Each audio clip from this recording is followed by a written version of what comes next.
Oh, I'm glad to be back, man. Bunch of new graphics in the back too. We're really going to start Nice. pushing the merch. So we have updated graphics like the Area 210, the pulse of the city. We have the alien, and you've seen some of the merch that I released over the weekend for us. Yeah. Chica's excited about the tank tops, dude. Yeah. That's cool. We're going to an Indian reservation, man. And I don't know if it's a reservation, but we're going to a Native American casino up the Choctaw is what we are doing. Nice. I had to go to the DMV this morning. I had to go and renew my driver's license. An appointment that I had set up like even before my birthday. Yeah. Because I've been driving around with an expired license because my license expired. Dude, they'll send you to Mexico for that, dude. Come on, man. Go ahead. Send me on vacation. But anyway, the closest I guess appointment they had was today. So I went in there today. Dude, I thought I was going to be there. I was like, man, I don't know if I'll be able to make the show, but we're going to find out. It was an early appointment. Dude, I was in and out in less than like 15 minutes. Which one did you go to? The one on the west side, the McMullen. No, I keep it puro, dude. The one that I go to, that they have really good appointments for me. General McMullen, DMV location. Yeah. In and out, bro. In and out. Dude, that's the gem. Okay, so in San Antonio area, General McMullen is by far the easiest one to get in and out of, right? Castroville and Bernie, for some reason, you get in and out real fast. That Castroville DMV is quick. Where you got some people joining us. Said good morning to Sam Salinas there. He says, good morning, boys. Peter Aguilar says, what's up, fellas? Seth is joining us. Hey, Seth, thanks for joining us. Steelers making crazy moves. That's what we're going to talk about first, baby. Am I going to get deported from the reservation? Welcome to another episode of the Area 210 podcast with Mike Jimenez and Joe Garcia. Make sure to subscribe and hit that like button. Join the discussion as we broadcast to you live from beautiful West San Antonio. And remember to tip your hosts as it helps the show grow. There we What's go. up, San Antonio? What's going on, South Texas? This is the Area 210 podcast. My name is Mike Jimenez. That's Joe Garcia. We are going for about an hour and 15 minutes today, talking sports, talking pop culture, talking nostalgia, talking about all sorts of things involving the silver and black, the Spurs. Are Spurs fans delusional? At some point in this show, we're going to get into the delusional aspect of the Spurs fans right now when it involves Carter Bryant, when it involves the number 14 player in the NBA lottery, in the NBA draft this past week. I think Spurs fans are getting really delusional, Joe. Dude, we saw this a few years ago back in 2022 when the Spurs drafted Jeremy Sohan, how delusional Spurs fans were when it came to it all. Mm-hmm. Dude, it's starting up again. I hope I'm wrong, dude. Hope I'm wrong, but are they going too far? Also, delusional fans, Caitlin Clark fans, believing that she's the best player in the WNBA. She was named as a team captain because she got the most votes for the WNBA All-Star game, the most votes of all time. Joe, we're going to talk about the fact whether or not she deserves to be in the All-Star game. Does she deserve it? We're going to get into some NFL news. We'll probably start the show off on that way. The NFL, man, big trades going on right now. Are we suddenly going to fall back in love with Aaron Rodgers? We've hated him for the past few years. Aaron's being a good boy these days, Joe. NFL star Malik Beasley got himself in trouble, allegedly. Pulling the Pete Rose, brother. Could be, allegedly, right? We'll talk about that. Maybe if we get a chance later on, pop culture.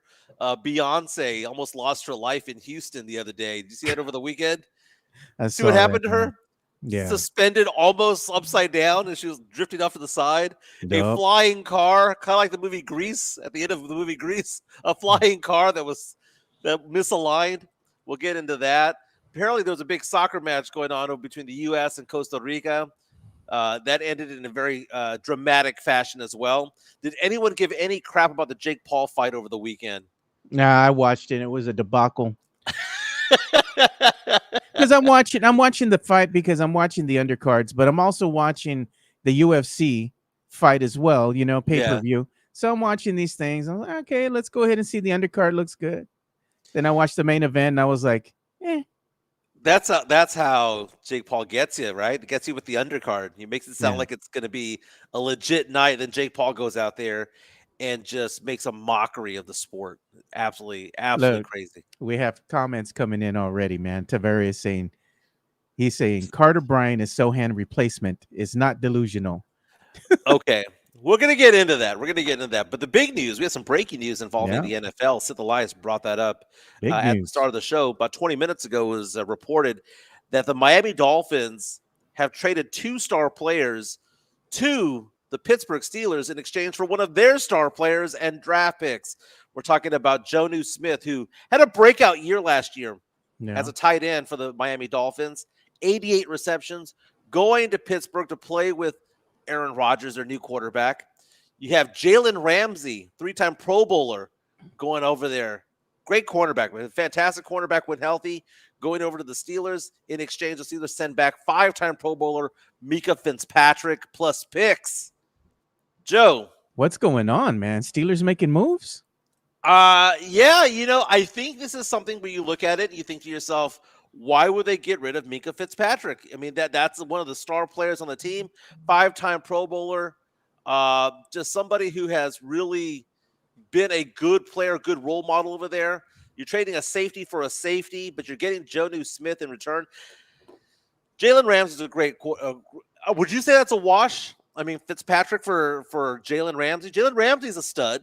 Yeah, man. It's it helps. It's a good trade. It is at the end of the day. But you got to ask yourself, man, is this the Steelers' definition of being all in, Mike? Yeah, yeah. And that's exactly what Adam Schefter said, because Steelers are all in. Because it's all about the offense, man. Don't be wrong. In the NFL, defense does matter. Hey, I'm going to bounce real quick. I gotta take this call. No problem. Offense matters more. And you have Jonnu Smith going over there. And Jonnu Smith is a fantastic tight end. Now, here's the thing about Jonnu. He has been in the league for like 8 years. So he just kind of came out of nowhere. He had like the most ever, 54 receptions in a career. Jumps out to 88 last season. Was a big-time star for the Dolphins. Going over the Steelers, you have to ask yourself the question, are they just trying to acquiesce to Aaron Rodgers? Is that what they're doing? Because Aaron Rodgers already coming out and saying this is his last season in the NFL. And right now it seems like perception's changing, because over the past couple of years, it's been all hatred towards Aaron Rodgers. Aaron Rodgers deserved that hate, by the way, for what he did in just jacking things up for the Jets and not showing up to camp and not being a good teammate and all of that stuff. I understand the hatred for Aaron Rodgers. Aaron Rodgers, talking bad about the vaccines and whatnot, pissed off some people, right or wrong, pissed off some people. But the fact of the matter is that Aaron Rodgers is entering his final season. He has said that. He said that last week on the Pat McAfee show, that this is his last season in the NFL. And I think that fans are getting nostalgic. And now we're rallying around Aaron Rodgers. Now people want to see Aaron Rodgers go out in style. Well, we like the fact that he got hurt against the Jets in that first game of the season a couple years ago. That we like seeing him stumble all over the place, and he's half the player that he used to be. But the Steelers, what do the Steelers do, man? They make the playoffs every single year. It's been like 15 years running that they've made the playoffs. So they're going to make the playoffs again this year. Now they have Aaron Rodgers under center, and I'm looking at it, and I'm thinking to myself, he needs weapons. That's the thing about Aaron Rodgers. He needs weapons. They never give him weapons. Green Bay rarely gave him weapons. The Jets tried to, but then they got hurt. But now we're looking at it, and we're thinking to ourselves, maybe, just maybe, they're giving him one last chance. And Jonnu Smith is a big pickup for the Pittsburgh Steelers. Leha coming in saying, insert Uncle Phil gif. We? Joe, I was talking about the fact that I believe that there's going to be sentimentality towards Aaron Rodgers. I believe that people are going to look around at Aaron Rodgers and think to themselves, it's his last hurrah.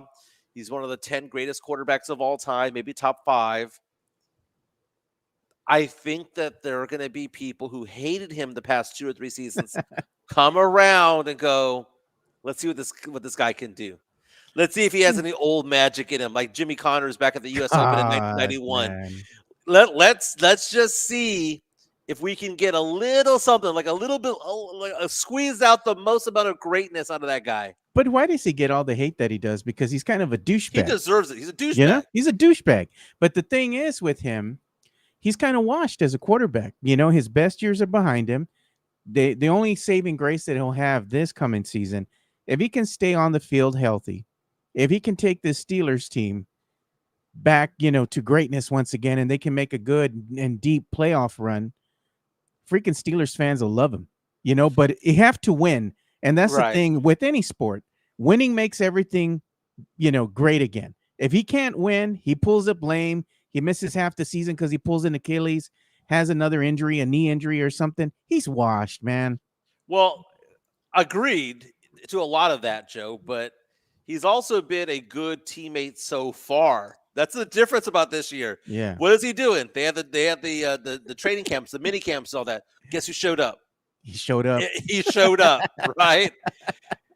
The guy who comes out and says, "Oh, well, this and the other about my career. I have to go into my cave. I have to go out into the wilderness and into the darkness." Remember that crap? Ayahuasca. That guy is now coming on these podcasts, right? And he's coming out and saying, "Yeah, this is my final year." It's the most definitive answer that we've ever had from Aaron Rodgers, and because he's showing up to camps, because he is being apparently a good teammate there in Pittsburgh, and because he's actually being forthcoming as to what the future holds for him, it's kind of hard to hate on him. And I've hated on him the past 3 or 4 seasons. Dude, when he tore his ankle or whatever that was in the first game of the season for the Jets, after all the hubbub and the publicity and all that stuff, and it was live on Sunday Night Football, I laughed at all of that. But now I'm getting nostalgic, Joe.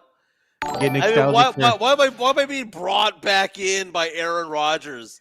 Maybe he's changed his tune a bit, Mike, because he got booed up. Remember, he came into training camp or what have you, and he was saying that he low-key got married in the off season. Yeah. Maybe he's changed his tune a little bit. He's in love.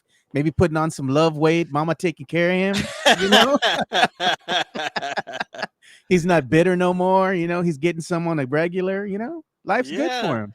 I mean, I remember back in the day, wasn't he with Danica Patrick for a good while? Oh, yeah, for a hot minute. He went through a slew of people. What was the other one? Shailene Woodley. He went through. Yeah, he went through some celebrities. Olivia Munn, one of them too. Oh, that's right, Olivia Munn. Dude, Yeah. Olivia Munn talked a lot of crap about him. Hey, she was the one that was with them. And there's so many reasons why to hate Aaron Rodgers, right? He's so aloof. He's so holier than thou. And he knows he's good.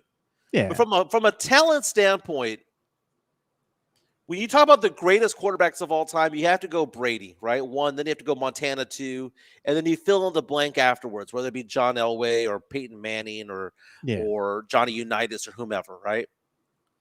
Roger Staubach. But when it comes to the best quarterbacks of all time, as in just straight up talent, what they actually do on the field, individual talent, not team greatness, Aaron Rodgers is probably top 3. Oh, he was clutch in the postseason. He was clutch. The guy could sling it, and he always had a bad offense around him. I mean, there was a couple of years where he had Sharp and Driver, but more often than not, it was Alan Lazard. More often than not, it was Randall Cobb.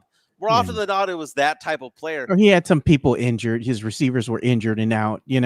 He made them better. Yeah, they weren't great players that got to play with him. He made them great. He made Donald Driver. Right? He made Amon Green. He had a little bit of Tom Brady in him, man. Like if you left too much clock on the time, the brother was going to beat you. Right. Yeah. And we had a super chat we got to address here too. Chris Gonzalez, the great line. Aaron has 2 kids, the Bears and the Cowboys.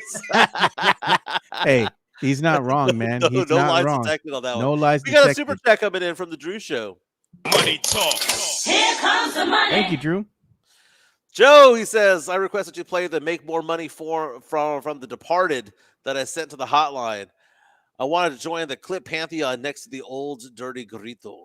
Okay. Well, let me go ahead and see what he put in here. We can go ahead and keep talking. I'll pull it up. And by the way, that's part of the show, right? I mean, you can be part of the show by going to our hotline. Be interactive with us. Send us a link of what you're looking at, photos, clips, or whatever you've got going on. Again, we're being a little bit more interactive these days, but people miss the old man Grito, dude. I brought it back. Very, very They nice. brought it back. But the old man grito is goated. So you want the old man grito, you got to pay at least $5 and we'll play that one for you. And that's what he did. Let's Yeah. let's hear the old man get going. Yeah, and we also have a $1.99 super chat coming in from $2. X-Mex Frank. Yeah, we're Says going the ahead. NBA draft has passed by full Here Cowboys comes the mode. money. Oh, Okay. man. Oh, we're gonna go Cowboy mode. You know what? I'm gonna tell you the one thing that we got from Cowboy fan. This, by the way, thank you for the super chat there, Tex-Mex Frank. I saw a post from RJ Ochoa of Blogging the Boys, and I haven't confirmed this to be true or not. So I'm gonna look at this up. Confirmed or denied. And he posted the fact that he got an email saying that NFL Sunday Ticket is going to cost more than $500 this year. What? That is typically $350, $379. He got an email saying that it was going to cost more than $500, and I'm reading right now. It's 9to5google.com talking about that. Yeah, that it finally happened. That it's become too expensive for a lot of people to have. To combine $500 for the NFL Sunday Ticket. And we have this. Well, how much is too much, Joe, to get the Sunday Ticket? That's a lot of money, dude. I mean, if you're spending upwards of like $200, $300, I'm like, that's kind of expensive, man. I mean, you could buy some things, you know, for $200-$300 versus having the best NFL coverage around. I mean, if you know where to go, you know where to go. You could be watching all the damn games all the time, not have to be spending $300. But if you must have it on your mobile device or your iPad, or you just want to be able to have the picture-in-picture kind of experience where you're watching all these games, okay? If you're a betting man, right? Like if you make a lot of bets and you got to watch all these games all at once because you got money on the games, that's a different story. You know. By the way, I just retweeted after we do this. Make more money. I just retweeted at you a post that came from YouTube. Okay. NFL Sunday Ticket. Look at this. This is the departed scene that the Drew Show wants to see. Yep. I'm in the hole, I pay him $2,000 a week. There's no profit, I pay him $2,000 a To week. make more fucking money. This is America. You don't make money, you're a fucking douchebag. Now what you gonna do? Oh, make more money. That's the spirit. Hey, I like it. That's the cursing we will allow. Make more money. Make more money. You should play that one for Chica. Hey, make more money. Make right? more money, man. Make more money.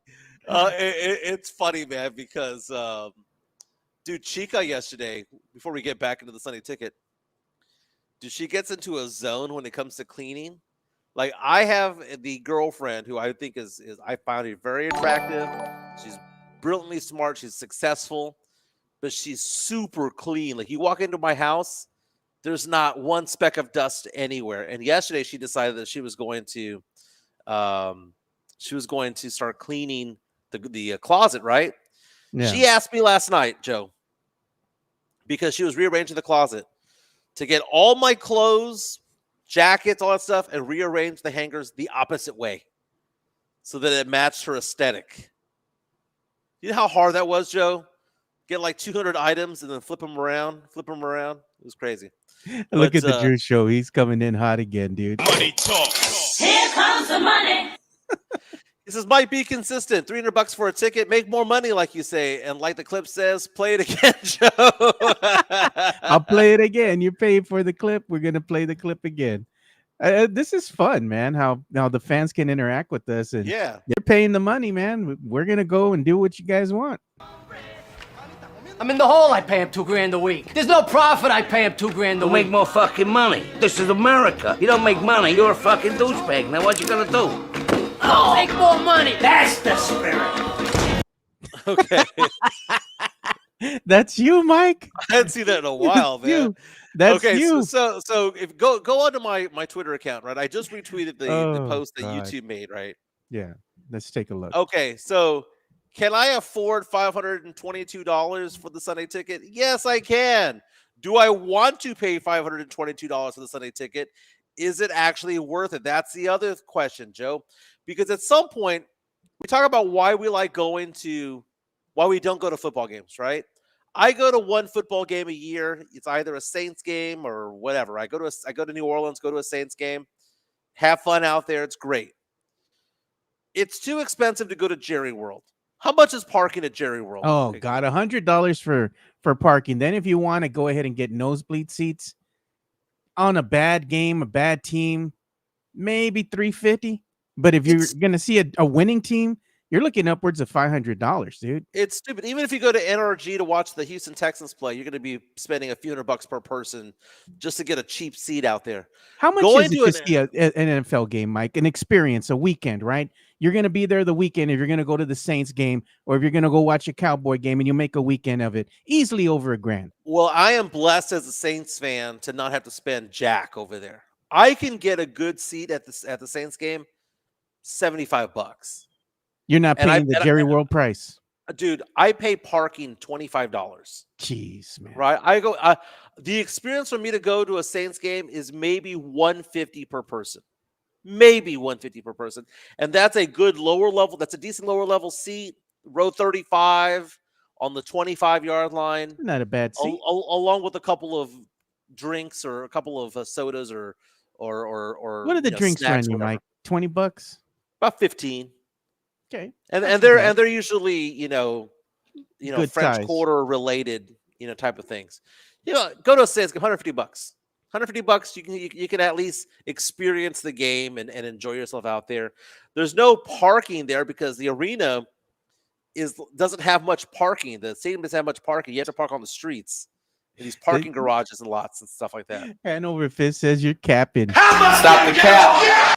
No, I last time went to the Saints game 2 years ago, and I saw the Giants beat the Saints there. Saquon Barkley went off and had the game-winning touchdown. It was like a 75-yarder. I was so pissed, dude. That was the fastest guy I'd ever seen run in my entire life. Oh God! Look at Tony.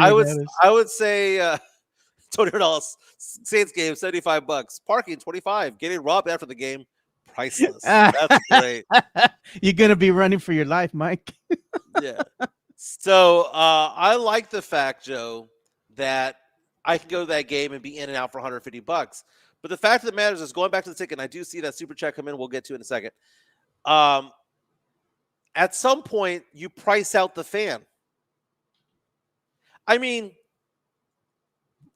what do you mean? Out there, what do you mean by that, Mike? Sunday ticket. Okay, it says there are $480 plus tax, which means $522 in most places. You're pricing out the fan. That's just like the Spurs have been doing. Well, but you can still watch it on Bally Sports. You can still watch it on ESPN. You can still watch it on ABC. I understand the stadium's pricing you out because, it is what it is. But when you're being priced out of TV, that is a different ball game. That is detrimental. Excessive.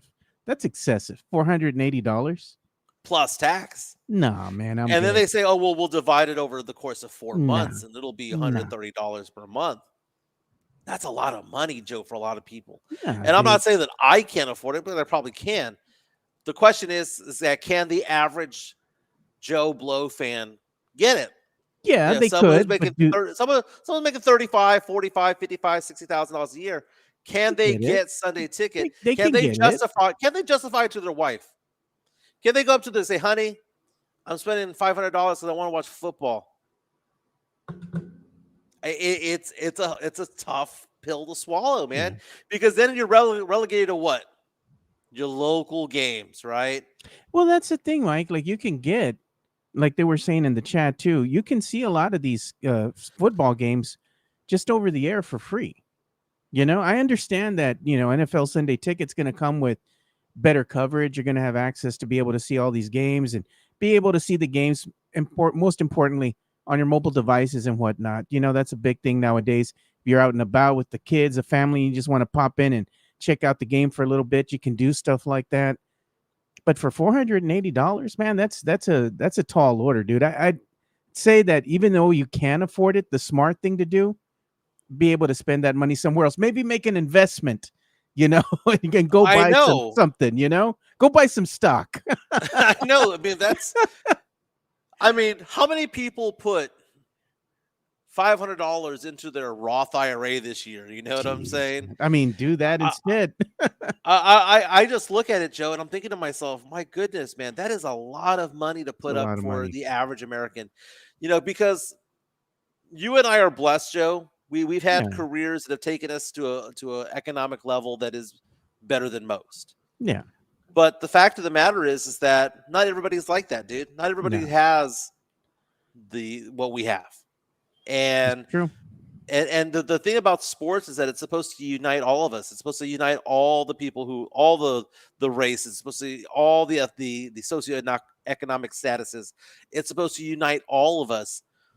And I understand that this is a business, and part of business is that you try to make the most amount of money possible, even if that means squeezing out some people. If other people are willing to pay, there's gonna be a time, Joe, where there's a backlash. And I think $522 might be that backlash. Like, what's the breaking point? Because if people start paying this, guess what's going to be the following year? 600. You know how much? $480. I'll pay that if I'm gonna go get me some Skybox tickets. Go see a Spurs game. Yeah, You know?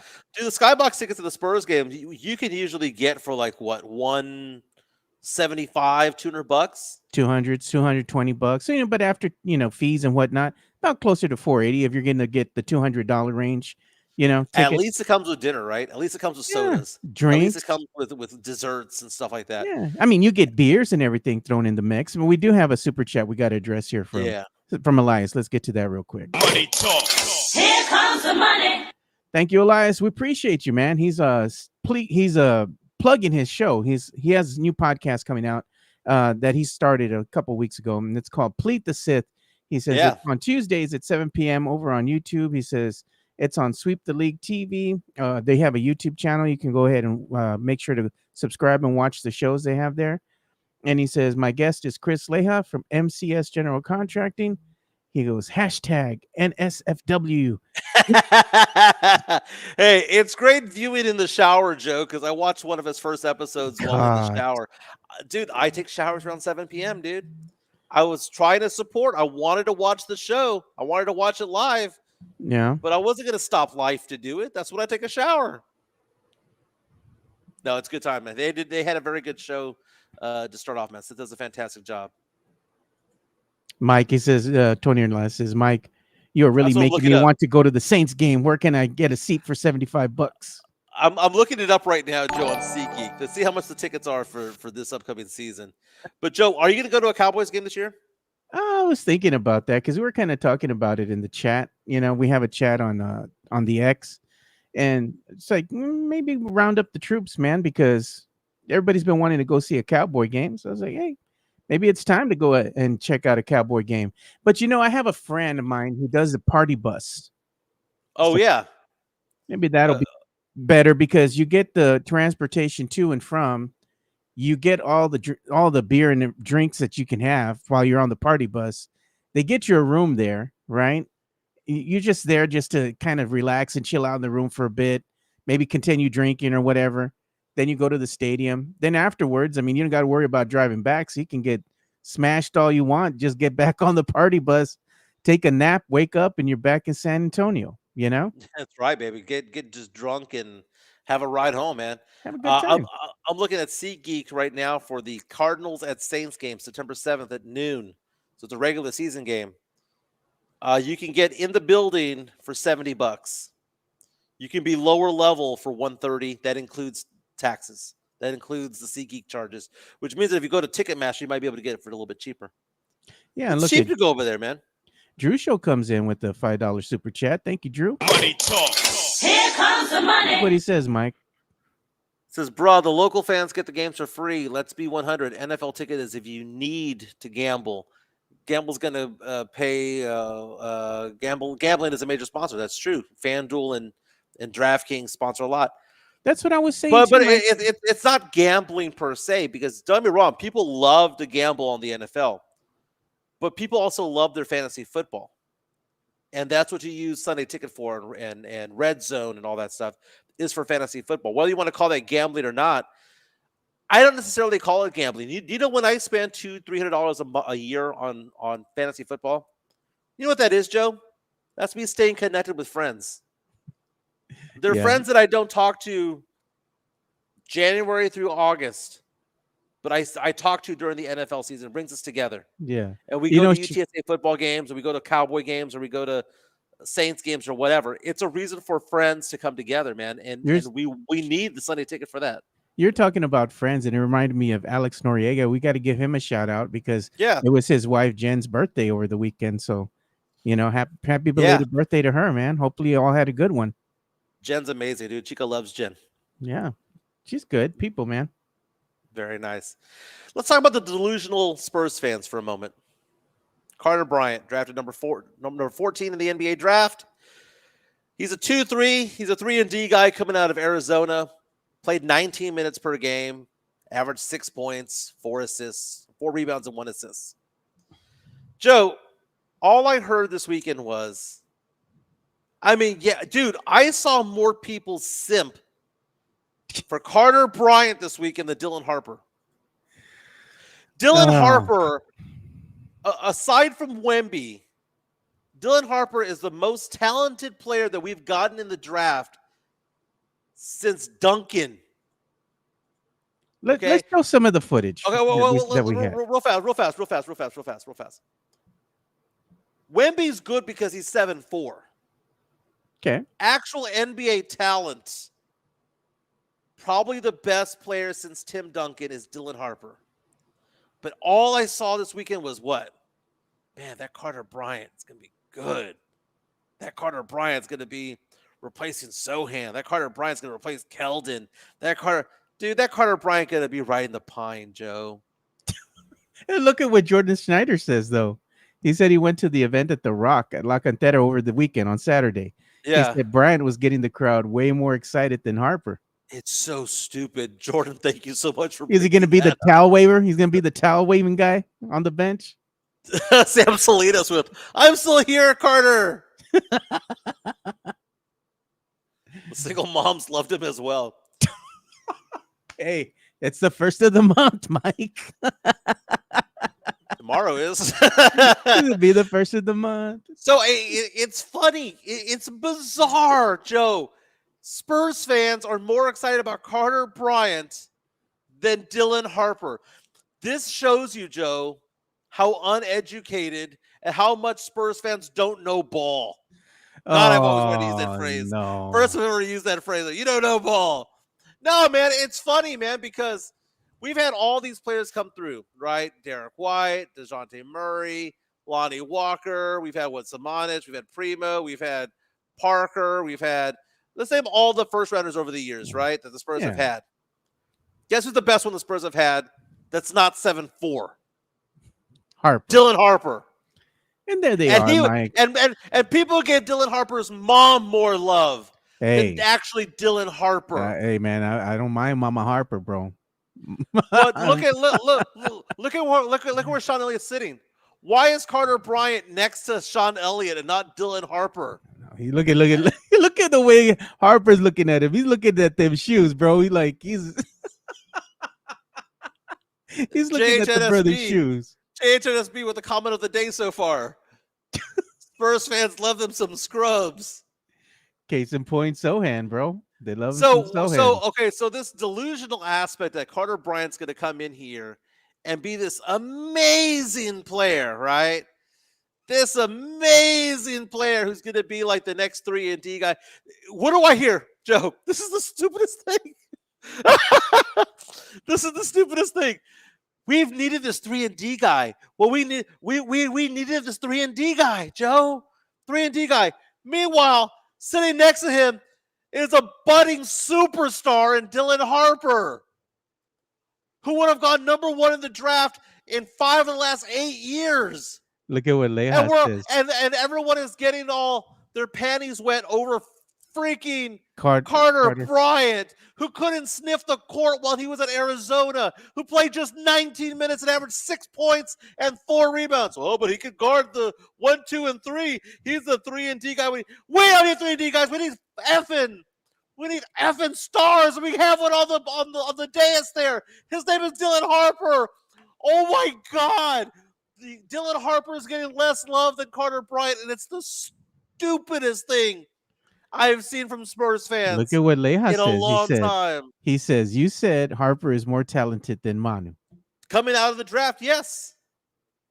See, it's one of those things, Joe, where whenever we talk about like a player, like I'll give you an example. There was a great analogy used by a talking head on ESPN. I think it was Jonathan Givani, I think is what it was, where he was talking about how like just because we say that a player comparison is like somebody else's, they're talking about the stage in life that they were, right? That doesn't mean that they're going to progress the same way that star player did, right? Dylan Harper at age 19 is better than what Manu was at 19. That doesn't mean he's going to be a better player than Manu for his career, because Manu stepped it up a level. He took it up to another gear. You know, but at 19, Dylan Harper was a better player. Leha says for you to take your blood pressure medicine. Okay, but it's the love, Joe. It's the love. It's the love, dude. Like every post that I've seen, Mike, none of it's Harper, Joe. You're capping today, bro. Joe, Stop the cap. You're capping, Joe, bro. I am not capping, Joe. You're capping, bro. Every post I see is about Carter Bryant. The number of posts I see about people excited about Dylan Harper is probably 3-1 Carter to Harper, dude. Seriously. Dylan Harper is a stud. Carter Bryant is a freaking scrub for right now, Joe. God, he's going to be at the end of the bench. Where was Joe. it? I love He's this the comment. end of the bench. This so far is the comment of the day. Chris Gonzalez says, Joe, give it 3 months. Jimenez is going to say, my son, Carter Bryant. I hope I'm wrong. We're recording this, by the way. We're going to come back to this record what I date said and right time. here. I hope I'm He's wrong. a scrub. He ain't going to sniff the court. I hope I'm wrong, but I'm probably not. Probably not, Joe. I hope I'm wrong. You know what? I mean, people are getting so excited about the Carter Bryant era that they're like, you know, dude, if he released a video of him working out with a parachute behind him.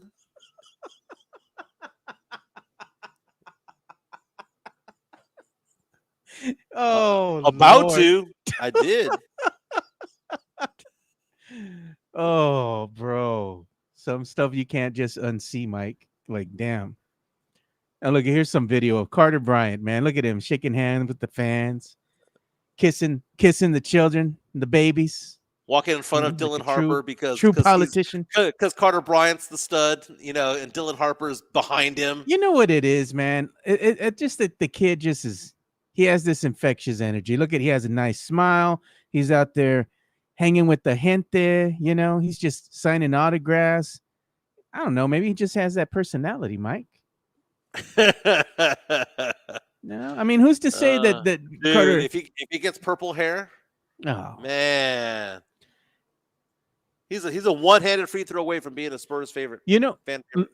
You know what, low key, dude. Though I was thinking about this, I was like, they have all these Spurs fans over at the shop at not the shops at La Cantera, but the Rock, right? At the Rock, yeah, the La Cantera. It's hot out there, bro. Like, there is no shade provided for the fans. None. It's all pavement. It's hot as hell. And all these people come out to, go and give love to the two newest Spurs because they're excited. These are the diehard fans that are out there. Spurs need to do better, man. Like, provide these people some shade, man. Give them some water or something. They're probably charging them for water and whatnot. Like, come on, man. You got to give them a shade at least, Mike. They should put up a tent or something that has some shade for all these people. It's hot when they build those buildings, I mean, do yourself a favor and just like leave up some trees. Why do they have to like clear out the entire area and then replant trees? But you know what, man? I just want to say, like, that's respect, though, man. Like, all those fans that went out there to go and see the two newest Spurs, get out there and interact with them. They're up there on the stage with Sean Elliott and whatnot.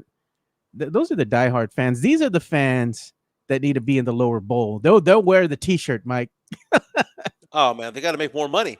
But here's the thing, Joe. We were talking before the show started about how a lot of fans were getting all upset that Dylan Harper and what's the other guy's name? The 14 Carter Bryant. I knew his name. Anyway, that they weren't signing every single autograph known to man, right? Oh, some fans were getting mad. They had like 12 items in their hands, a ton of jerseys. You work for sign me. my jersey. He didn't sign my jersey. Oh man, I went out there and they didn't sign none of my stuff. Who cares? They don't owe you all. Dude, in the anything. year 2025, we're out getting a crap ton of autographs.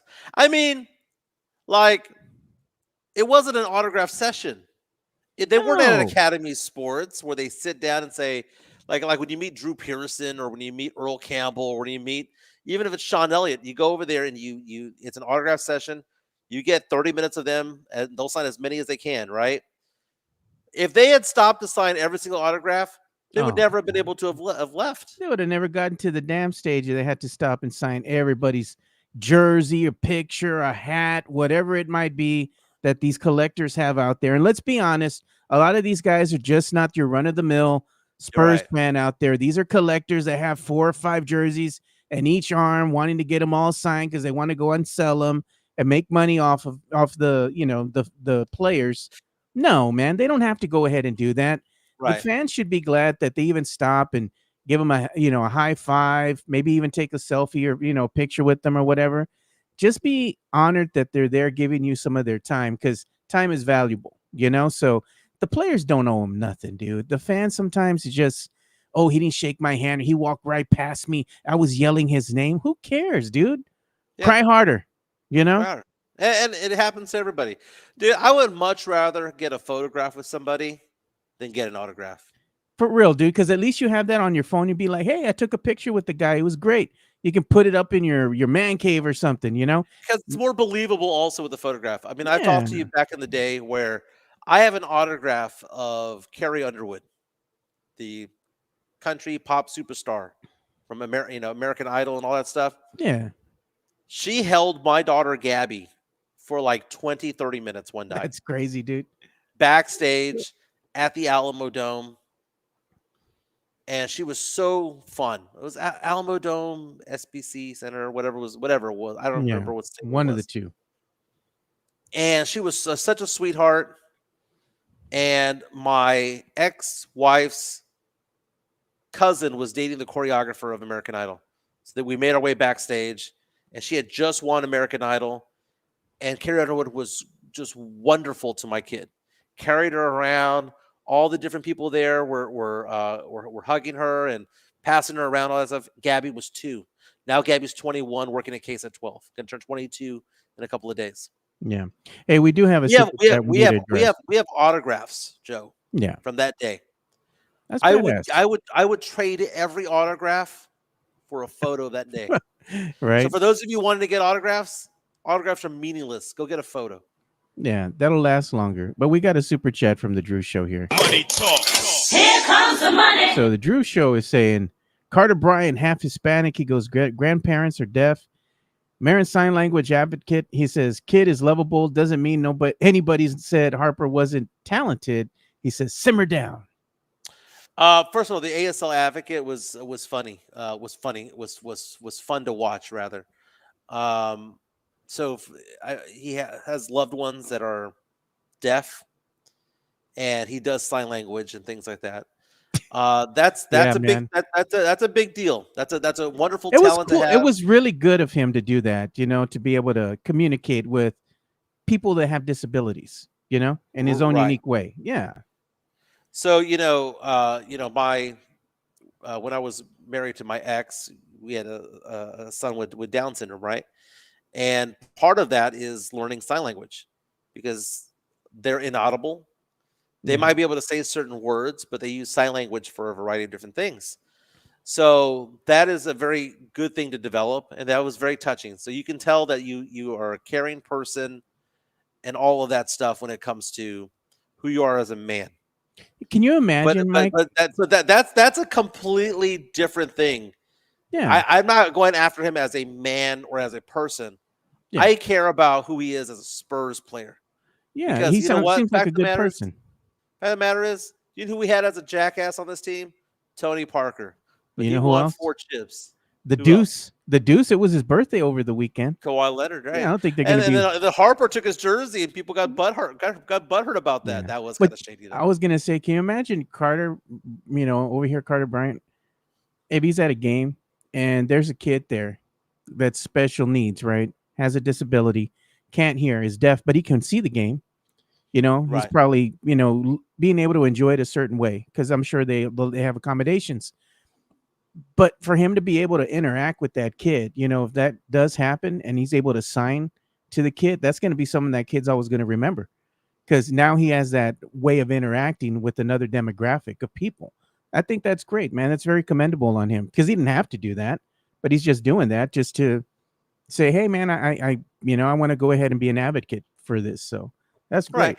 Right. And that comes with the territory of having somebody who is in your life that is suffering from that. If you have somebody in your family who has Parkinson's, you will learn more about Parkinson's. If you have somebody who has diabetes, you learn more about diabetes, right? It's part of the world that you become in, and it is being an advocate, but it's something that he wouldn't have had otherwise if it wasn't for the fact that he had a loved one that required him to be able to speak that way, right? Yeah. But that's a great talent to have. I commend Carter Bryant for that. And then, like you said, that's a different avenue that he can go towards certain Spurs fans who may be who might not be able to hear.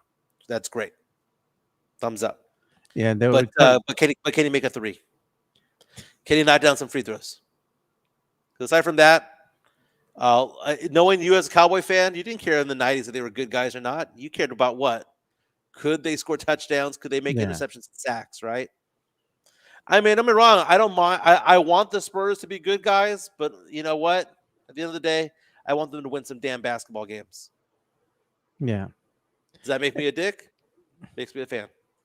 You're going to throw the free shirt back and put win like I did?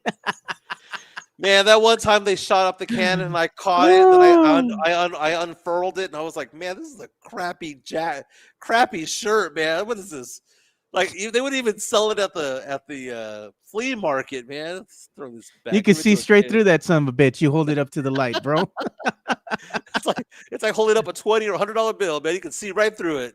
Hey, man, if you need something in a pinch to light that fire in the backyard when you're going to start the pit, there you go. Yeah. Just tear a piece off of that sucker, man, and light it up. Boom. There you go. But the man with a great comment right now. What are you saying? How do you say gone in sign language? But let the man. How do you say gone in sign language? Gone. But let the man comes out and says Bryant's going to be fined by the league for shit talking some deaf fans in sign language on a road game in LA. Jeez. You know what? They were talking about, I guess, being over there at the Rock, and they were saying that they did have free water and some ice cream for the fans that went out there. So I'm like, well, that's great, but again, the shade issue. I mean, it's hot out there. The Spurs, from what I understand, they haven't given disclaimers. What if somebody has a heat stroke out there at one of these events? Aren't they liable for that if that person needs medical attention? No, like, you can't. You can't be liable for weather, dude. I mean, it's hot as hell, man. I'm just saying, I don't wish no harm on anybody, but there is no shade to speak of there. Like, they need to do something to address that type of situation. If you're gonna do something in the middle of the damn day, no mames, dude, do it in the morning. I mean, it's your own risk. I mean, they have people at Fiesta, Texas, right across the street, right? At La Cantera Mall, right across the street the other way. You're outside. It's just part of being outside. You're not gonna sue SeaWorld or Fiesta, Texas because you pass out. They have water there. I mean, it just is what it is, man. George Schneider said he was out there, and he said it was hot as F. I bet it was, man, because and I was saying, well, they need to have this shade and free water and stuff, and then Leja says the Spurs are poor. George Schneider says they had free water and ice cream. He goes, laugh out loud, but yeah, not much shade. Yeah, that's what I'm saying, man. They need to address the shade situation. And look, people are asking the question. Water was free, Joe. Chill. People are asking on the chat. What about DeAndre Ayton coming to the Spurs? Oh God, why would you want him on the Spurs? The brother did Portland dirty. Portland was thrilled to have him. They thought, hey man, this is going to be our guy. Then he goes in there and says, you know what? I don't want to be here. They have to go ahead and agree to some type of a buyout. The dude's going to be gone. There's rumors circulating that he's nothing but a douchebag in the locker room. Yeah, he's cancer. a diva. He's a cancer in the locker room. Why would you want that? If you're a true diehard Spurs fan, why would you want that? You had that in the Deuce, and he gone. You don't want that again. I mean, DeAndre Ayton, dude, the guy is just, he misses so many games, man. This past season, he missed 42 games. Season before that, he missed 27. Season before that, 15. The season before that, 24. Then he also missed 46 games back in 2020. The guy is always hurt. I mean, is he a double-double? Yes. But he's always hurt. He's a cancer in the locker room. He's the oldest 26-year-old I've ever seen. Like, if you had asked me the question, Joe, yesterday, how old is DeAndre Ayton? I would have said, what, 31, 32? He's 26. Damn. How is he 26? Brother looks older, man. Yeah, dude. Hard The pass. mileage.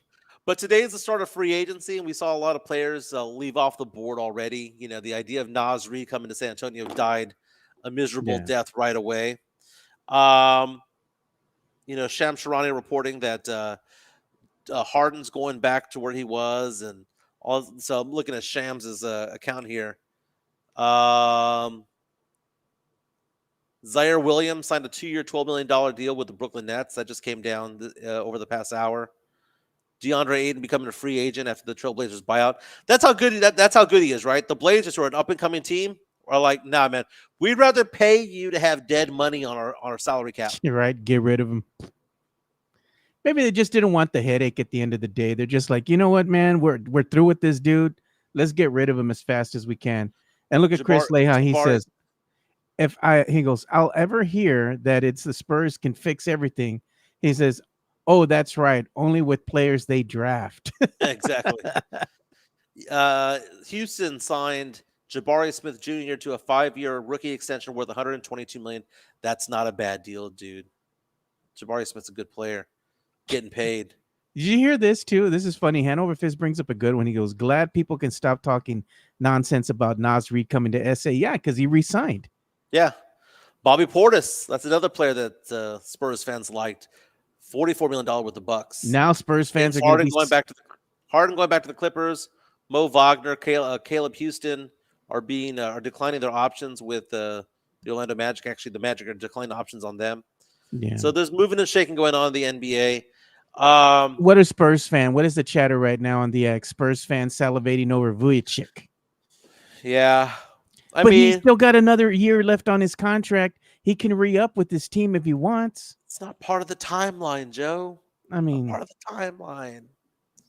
Every time I hear timeline, Joe, I think of the TV show Community, the alternate timelines. Joe, Malik Beasley's his career might be in jeopardy right now. Malik Beasley was supposed to be signing today a brand new 3-year, $42 million deal. What's he doing instead? I don't want to say he's gone. He's about there. He's about there. Well, the thing about Malik Beasley is that he's not a scrub. Okay, there's something going wrong with this whole thing, Joe. Malik Beasley, who averaged 16 points per game for the Pistons last year. Yeah. He's also played for the Bucks, the Lakers, the Jazz, the Timberwolves, and the Nuggets. We have a video. He's been in the league for 11 seasons, right? Yeah. And last season, averaged 16.3 points per game, the most he's averaged since 2021. So the guy's not a scrub, right? He also averaged 3 rebounds and 2 assists. He's a good 6-man type of guy, 7th-man type of guy. He is being investigated by federal investigators right now for questionable things involving betting, whether he made bets on himself or on behalf of others, or people made bets on his name. Pete Rose style. We don't know. But, Joe, normally whenever you hear about this, Joe, they come down hard and they say, well, this is what happened. Here's the evidence, and boom, boom, boom, boom, boom, boom, boom, boom, boom. Here are the charges. They didn't come out with charges on Malik Beasley. Well, here's the thing. I have the video. This is Sham Shernaya. He was talking Was earlier. this with 5 seconds to go in the game? That one game?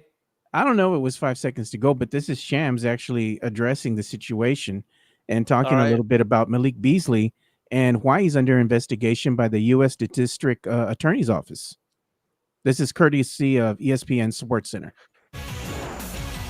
Back on Sports Center with breaking news. A very busy day for Shams Charania. And Shams, we thought it would be mostly team options, player options, free agency. But I understand you have news involving an NBA free agent, but of a more serious sort. What's going on? This is a serious development for one of the NBA's top free agents right now. Sources tell me the U.S. District Attorney's Office is investigating Detroit Pistons guard Malik Beasley on allegations of gambling on NBA games and prop bets. I'm told it was during allegedly the 2023-2024 season. I have a quote from Beasley's attorney, Steve Haney. He said, an investigation is not a charge. Malik is afforded the same right of the presumption of innocence as anyone else under the U.S. Constitution.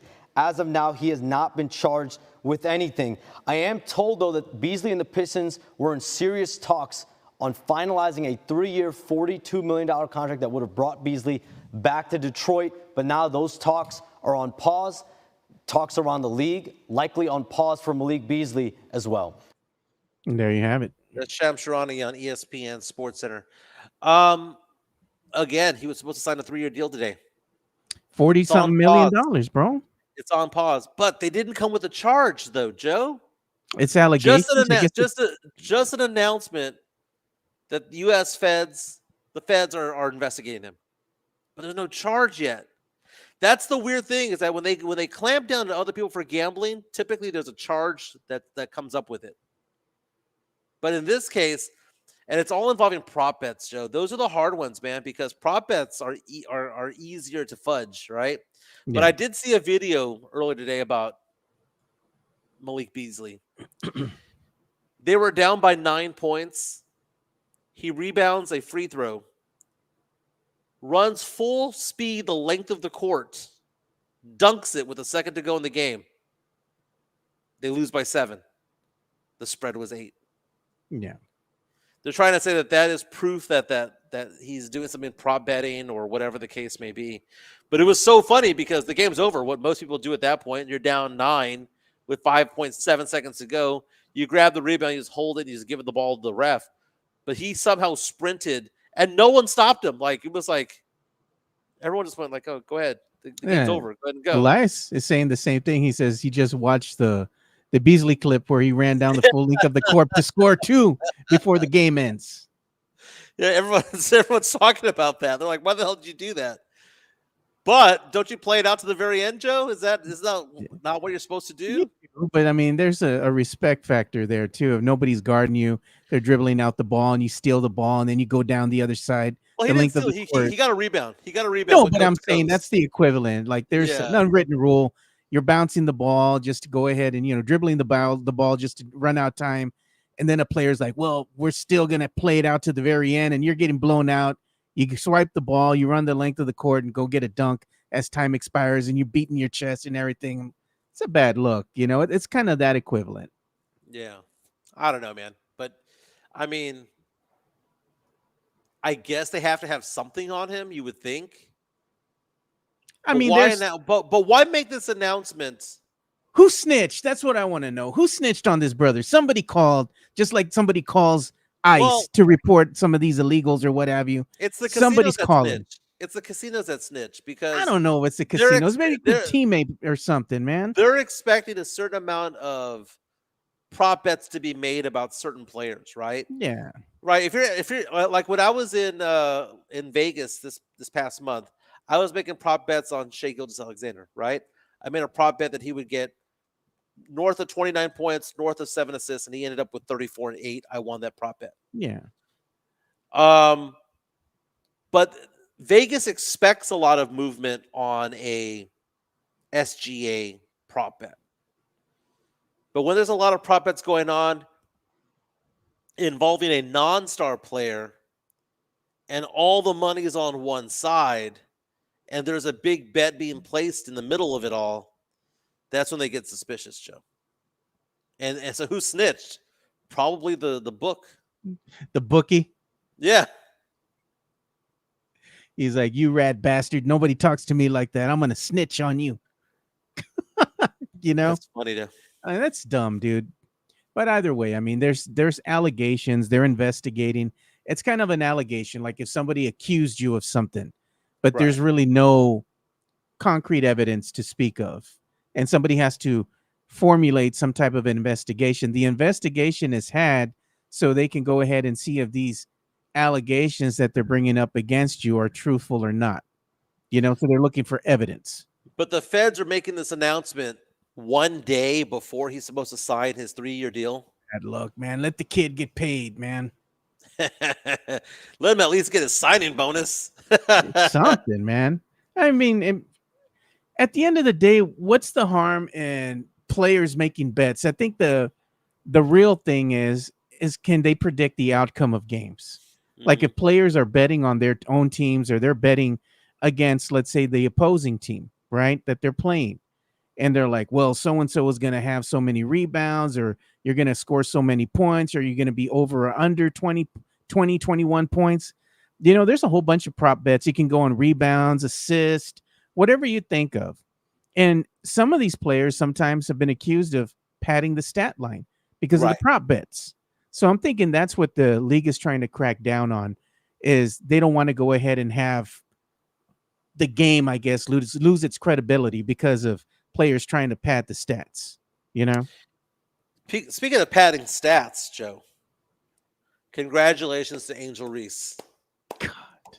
Became the first player in WNBA history to have 15 rebounds in 4 consecutive games last night.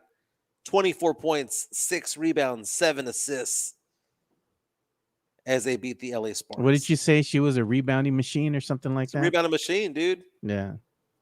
All right, so the news that came out of the WNBA, by the way, the big news of the WNBA today is that they announced that they're going to expand to 6 more markets, right? San Antonio probably won't be one of them. Although a Project Marvel might be enticing for that, right? Can we bring back the WNBA? But that's a different topic for a different time. But yesterday it was announced that one of the captains for the WNBA All-Star team is going to be Caitlin Clark. Now, Joe, the WNBA season is smaller than the NBA season. They play 40 games as opposed to 82. Yeah. So we're at the halfway point of the season right now. Caitlin Clark has missed 44% of her games due to various injuries. She had a quad injury. She had a calf injury. She has missed 44% of her games. When you think of Caitlin Clark, you think of what? 3-point shooting, right? Well, from what they've labeled her, she is the second coming of like a Steph Curry, but for the WNBA. You know, she's this prolific, generational type player. Am I wrong or right? That's how the WNBA has made her sound out to be, right? I mean, generational, like several generation. Yeah. I mean, this is like multi-generational player. Haven't they even gone as far as saying that she helped save the WNBA? Right. And in many respects, she has, as far as all eyes being on her and all that stuff. Joe, but here's the thing. We're called haters, right? And especially me when it comes to this topic. But I like to be the first to understand something before everyone else does, which is the hype is not matching what she does on the court. She's not the best player on her own team. She's not the best player in the league. She's shooting 29% from 3, Joe. 29. For her career, and everyone's like, well, she's hurt this year. Her career, she's shooting 33%, Joe. Is she shooting better or worse than Jeremy Sohan from Beyond the Arc? This year, worse.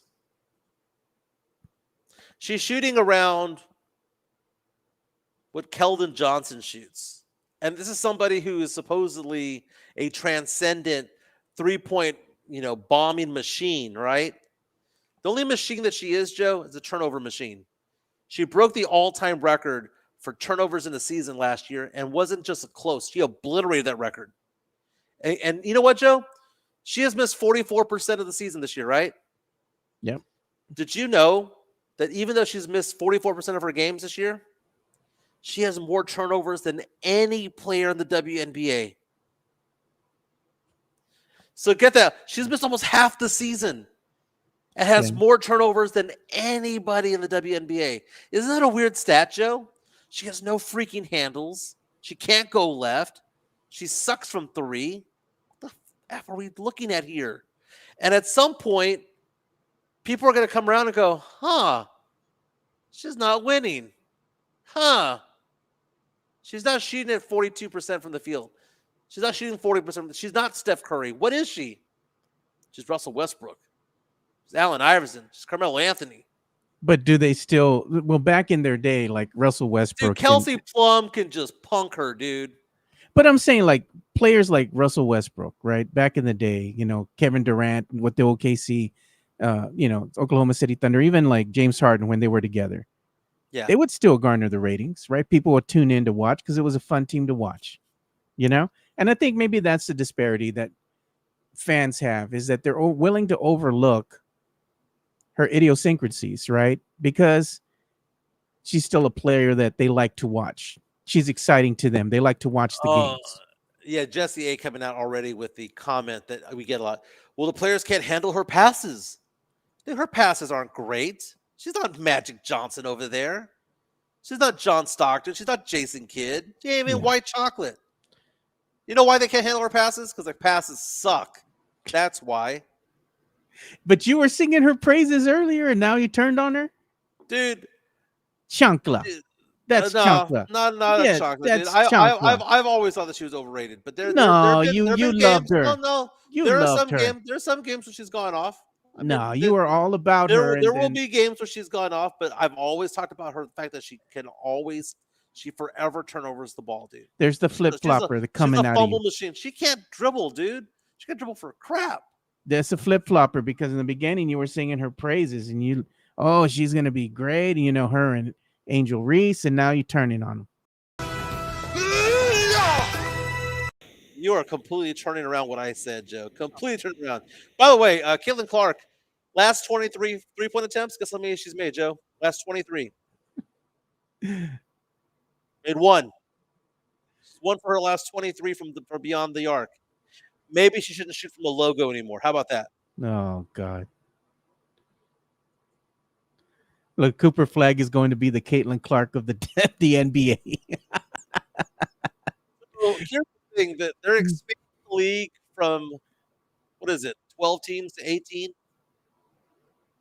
And a lot of people are excited about this, but doesn't that dilute the talent in the league? Is there enough talent in women's basketball to have 72 more players out there? Probably. I would think so. No, Joe. It's going to dilute the talent. It's gonna make the basketball game worse for them. There's not enough talent yet to go around to compete with what we see with and I know the aces are struggling, but the aces of the past and things like that. I think it's going to dilute it all. David Outwater says, so he hates on CC like LSU fans do. I don't understand the dynamic. I don't understand the intrigue, Joe. It's funny because, I mean, to some extent I get it because she's white and she's a great white hope. I get that. That's a thing. And if you don't think it's a thing, then you're delusional. Look at this. Tony Ornelas says Mike is going to flip flop on Carter Bryant. I hope so. Dude, I hope so. I hope it's the worst take I have ever made, Joe. I hope so too. I pray that it is the worst take that I've ever made. That would be great. Because you know what? It's a win-win situation. Y'all get to make fun of me and the Spurs win. But if he turns around and he's not coming off, like he's not just coming off the bench, but he's a role player, he's in the rotation, he's getting, let's say consistent minutes out there. You're gonna have to buy a Bryant jersey. Yeah. Let's talk about what we expect for the team. Remember last year, Joe? Remember last year when we were predicting what Stephon Castle would average? We said, what, about 14 points per game? Yeah. Guess what he averaged? 14. You know what's going to be funny is people don't give us the credit that we deserve, Joe. They don't sometimes, but we even went on record before the season even started and we said, what were the Spurs? How many games were the Spurs going to win? What was their record going to be? Yeah, we said 34-35. Yeah. What was their record? What do we say the Cowboys were going to be before the season started? 7-10. What were they? 7-10. 10. Dude, like how much more evidence do people need that we're a good show? Dylan Harper is going to average 17 this year. He's going to average 17, and Carter Bryant's going to average. How many minutes is he going to play, Mike? That's exactly what I was going to go with. I knew that. He's going to average. I have two numbers in my head. 10.7 and 11.8 minutes per game. And I think it might be the lower of the two. Somewhere between 10.7 and 11.8 minutes per game. Less than a quarter per game. Look at what Tony Ornelas is saying. Cowboys will go up to 8-9 this season. What do you think the high end is for the Cowboys? Oh, high end I think could be 10 games. Low end, you're looking at about maybe 7 to 8 wins. Yeah, they're a 7 to 10 win team. Yeah. I mean, the thing is, you just never know. It's a tough schedule, and you just never know what this team is going to do, because they look like world beaters against bad teams, and then they play against good teams, and they get decimated. And I think it's all going to hinge on having Dakota Rain Prescott healthy. The brother's always hurt, man. He can't run. He can't run 10 yards down the field without pulling the meat off the bone. Like, why are you running, dude? Just slide. Get rid of the damn ball. How about that? Don't hang on to the ball. Get rid of the damn ball. We have Andre Martinez on Twitter saying, did he just say... Oh, okay, that was Jeff Garcia from Locked On Spurs. Just cooking you already. Yeah, just cooking. Okay. Says, did Mikey Menes just say that Dylan Harper is better than Manu Ginobili right out from the draft? Yeah, I did say that. From the draft to draft, yes. There's a reason why one was drafted number 2 in the draft. Overall, would have been number 1, 5 of the last 8 years. There's another reason why another player was drafted late in the second round. I mean, am I incorrect?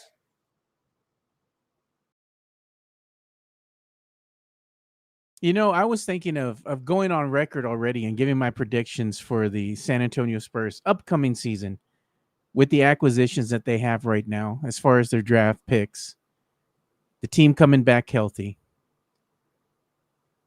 Spurs fans saying, "Oh, this is going to be they're going to be the 5th seed, the 6th seed."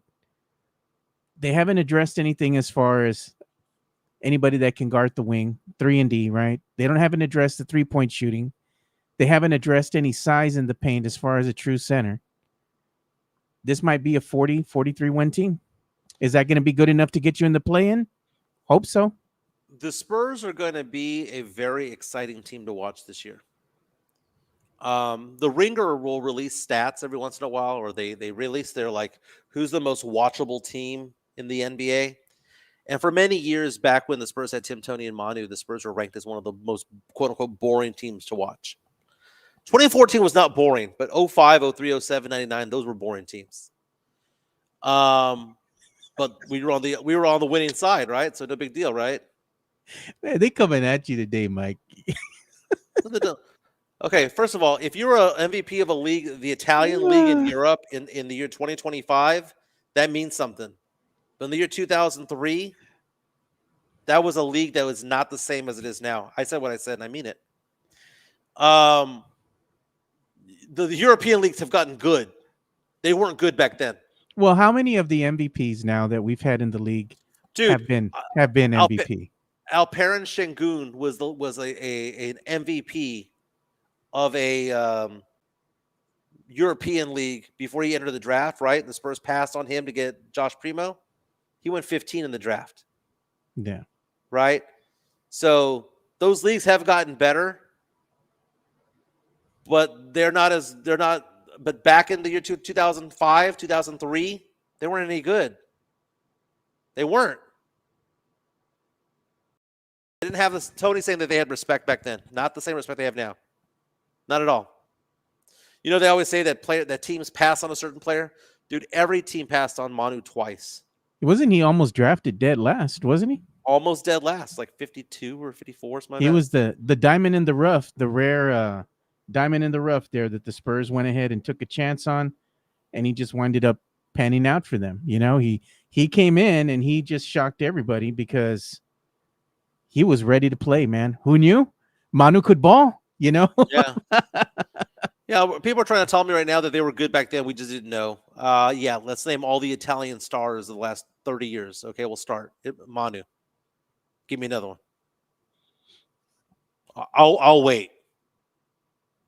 I'll wait, Joe. They were so good that we had this invasion, right? We had this invasion of Italian league stars. Come on. And Manu wasn't an Italian league star. He was played in Argentina. No, we played in Italy he was an Italian star. Argentinian, yes, for the Olympics. He's from Argentina. Playing in the EuroLeague. He's playing in the EuroLeague in Italy. If I'm not mistaken, I believe it was Italy. Where was I going, Joe? We've talked about Malik Beasley. We've talked about the Dolphins. We talked about the Spurs, Delusional, all that stuff. I had somewhere that I was going to pivot to, and then I got taken. I was going to show you this video that I saw earlier today on social media, and it's from one of our friends here, friend of the show here, Josh Paredes. And I'm going to share the video that he took, and it's of Dylan Harper. And you know how the Spurs rookies sometimes say things, right? You can't always take everything to heart. But, he in this instance, he's really believing that he's not only him, that he's going to have an impact on the team, but, the team as currently constructed, they're going to come in here and show fans something this upcoming season. The Spurs fan base is craving another playoff run, another dynasty like they've had in the past. Haven't been to the playoffs in 6 years. What's your message to Spurs fans as you come in as part of this extremely young, talented team? I mean, that's going to change really quick. That's going to change quick. I mean, we're going to make the playoffs. But I think for the Spurs fans and everyone else, I think our group's very exciting. There's a whole lot to look forward to. I mean, just sky's the limit for this group that we got. Saying there you I like it. I like confidence. But then I've heard this before, though. Devin Vassell, we hooping. You watch. Oh, I watched. You didn't hoop. You were hurt again. Yeah, dude. Devin Vassell, like I said earlier in the show, Dylan Harper is the most talented player to come out of the Spurs in the draft since Tim Duncan. I know Wemby's generational player and all that stuff, but Wemby's great because he's 7'3", 7'4". Just straight up basketball talent. What we have with Harper is going to be a very special thing. I'm excited about it. I'm glad the Spurs didn't trade him. But I think Spurs fans are, I don't know, man. I think they just don't grasp how good he is. Because a lot of them are like, oh, well, he needs to come off the bench, earn a starting spot. No, dude, that guy's a day one starter. Let's stop with that. He's a day one starter. But the Spurs are going to be an exciting team to watch. The problem the Spurs have is size. And there's going to be some teams, the Denver Nuggets, for example. There's going to be some teams, the Houston Rockets, for example, who are going to bully the Spurs. And it's going to be a bad matchup for this team. But for about 2/3 to 3/4 of the league out there, the Spurs are going to be able to run and gun. Even though they don't shoot threes, they'll be able to run and gun. I think the Spurs will have a winning record this year. I think right now, as we stand right now, we're 44-38. We got to get a good free agent to get over the hump. Look at Overfist. He goes, yes, sir. Positive vibes from Harper. Not like our host. Laugh out loud. No, I'm positive about Dylan Harper, dude. I'm buying all the Harper stock I can get. I'm just telling Spurs fan to be realistic. They actually believe that this team is going to be one of these teams that's going to make a turnaround and be like a championship contender. They're not, man. No, not a championship contender, but you got to make the next step, which is to be a playoff contender. At least, it's playoffs or bust this upcoming season. Agreed. Know? I'll buy that. They're talking about right now on the Pat McAfee show about how LeBron James is picking up his player option, but Rich Paul, his agent, came out and said, without saying it, you could trade for him if you wanted to. That's going to be interesting. We should probably talk about that tomorrow.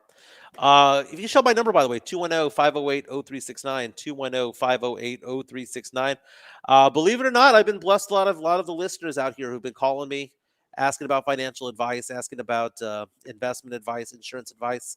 210-508-0369. Been doing it for 20 years. Wearing the polo today, Joe, because I've got client Zooms after this. So I'm going to be heading out and doing that. So I have to cut out now because I have to get back to work. 11:30 Zoom in order. How many wins for DG asked? 44. 44. Mario 43. Kavas saying Wemby is 7'6" now. I wouldn't doubt it. Hannah Fitz says Harper won't start day one, MJ. $100 on that. He better start. Oh, and Joe, U.S. men's national team beat Costa Rica 4-3 in penalties. Yeah, you seem to it's be a pretty close excited game. about that. Yeah. I'm watching the highlights right now. Yeah, it was a good game. You know, it was not a good match. Jake Paul was a debacle of epic proportions. It was a clown show, man. Clown show. But I know you got to go, so we got to call the show. We'll see you boys tomorrow. We're out of here. Peace. See you, fellas.